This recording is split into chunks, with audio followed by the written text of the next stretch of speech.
use your common sense. When was the last time, anyone watching or listening to us talk, when was the last time an employer, a capitalist, explained to the public when asked about why he or she raised the price of some commodity, answered with the remark, I did that because I can make more profits that way. My costs, you see, have been steady or going down, and by raising the price while my costs go steady or down, I make more profit. No one has told you that, because the capitalists learned long ago that if you explain that to people, they will begin to understand that the 3% of our population who are employers, the other 97% of us are not. According to the U.S. Census Bureau, 3% of us are employers. We are the ones who set the prices. That might make all the rest of us, how should I say, feel excluded, because we don't. At no point in the last 5 years did anyone anywhere ask me to participate in setting the price of anything, okay? I'm an employee where I work. I'm not an employer. And the employers do it whenever they can.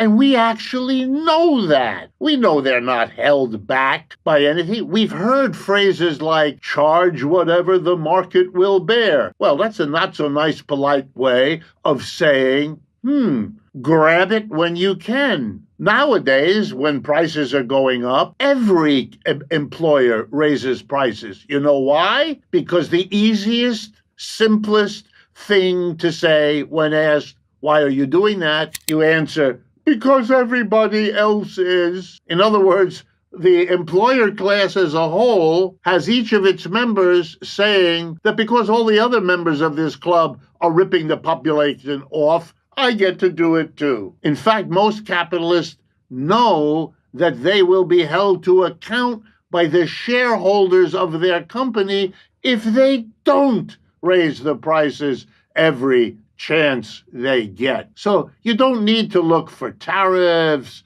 or supply chain interruptions or the other attempts to excuse price fixing. Capitalists fix prices. They don't do it, they can't charge $50,000 for a pair of socks. That's true. There are limits. But within those limits, they can raise the prices 2% or 5% or 10% or 20%, and they do whenever they can.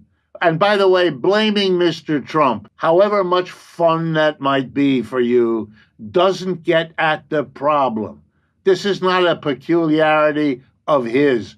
Look, he has plenty of peculiarities. Go after those. But make no mistake, when he says the inflation was worse under Biden than it is under him, that is correct. It's not particularly relevant to anything, but it is correct. The Democrats have no better approach to or solution for these problems because, as you say, Brian, they're busy fronting for the capitalist system, trying to put lipstick on that pig so you focus on the lipstick and not on the pig. The statement by my fellow economists that prices, when they go down, are always a sign of falling demand, that is simply stone cold wrong. I mean, it's shameful that any economist would say that. The most remarkable drop in prices in capitalism usually happens through productivity changes. I'll give you an example. The computers that we can now buy for a few $100s used to cost tens of thousands of dollars, and these were for computers with much less capacity than a $300 one will do now. Why?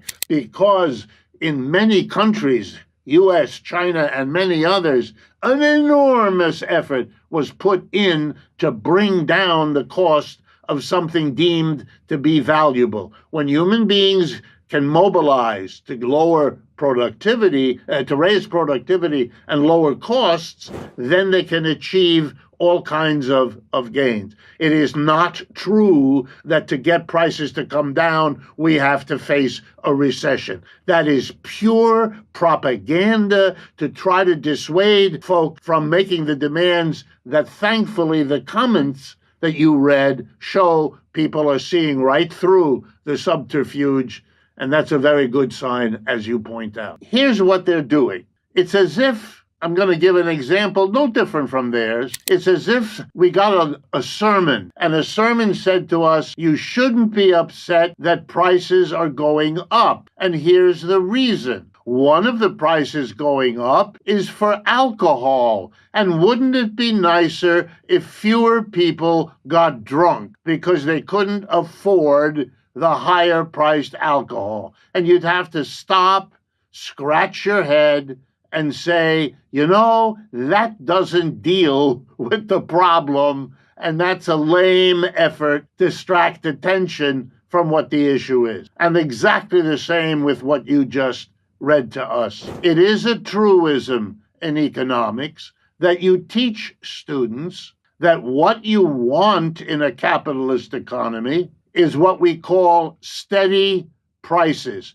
That is, prices that neither go up very much nor go down very much. Why? Because there are all kinds of distortions that happen when those kinds of prices happen. That's why the Federal Reserve, when it was established a century ago, had as one of its number one objectives price maintenance. In other words, keep prices steady. That's what you want. And that's why, by the way, the argument is very simple.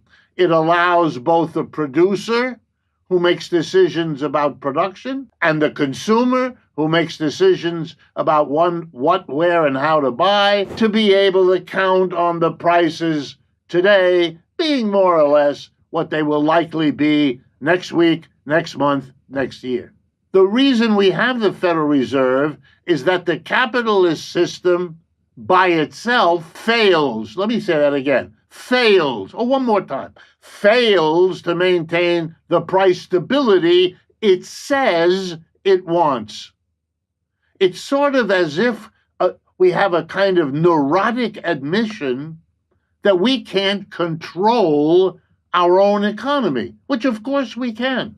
Richard Nixon, let me remind everyone, August 15th, 1971, Richard Nixon, Republican president, wants to have prices stable. So he declares, the president, a wage price freeze. He makes it a crime to raise or lower wages and prices. We didn't have any more up and down of the prices. He froze them. Can he do that? Yes. Did he do that? Yes. Did they? It was for 3 months initially. Did he renew it after 3 months because it worked? Yes. Now, there were people who wanted to raise their prices to make more profits, and they eventually got the thing ended. But the idea that we are at the slave of some magical, mystical event called the market, which tells us what to do, you know what that is? That's the same way of thinking as medieval people who thought that in the sky was somebody who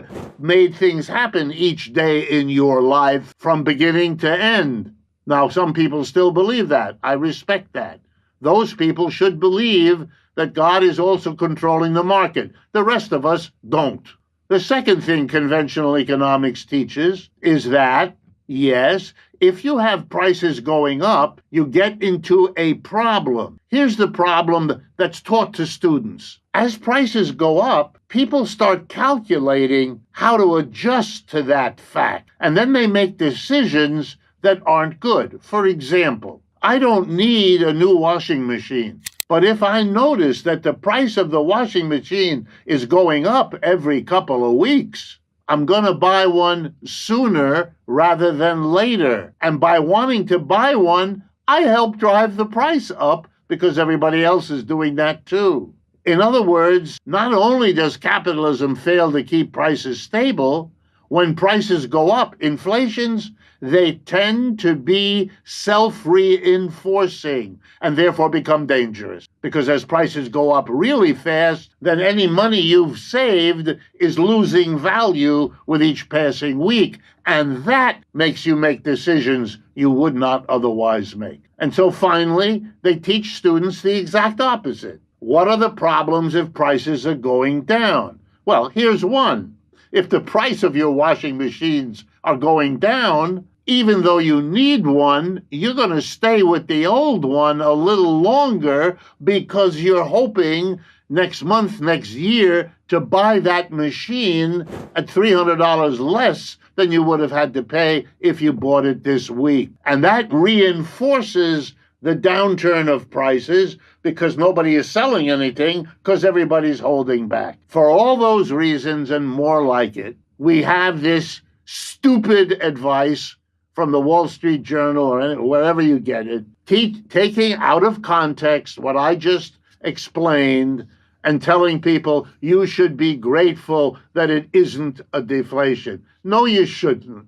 You shouldn't be grateful for a deflation, and you shouldn't be grateful for an inflation, because those are dangerous, out of control aspects of a private capitalism that has to set up governmental controls like the Federal Reserve in order to prevent this from spinning out of control. What you should get is an admission that neither Mr. Trump nor Mr. Biden are able to control this. Not because you can't do it, Nixon showed them how to do it, but because they don't want to take the political heat, mostly from capitalists who want the freedom to raise and lower the prices when, how, and where they feel like it in order to maximize their profit. They don't want interference. That's why you have an inflation, and the nonsense about being grateful that you don't have a deflation misunderstands the whole situation.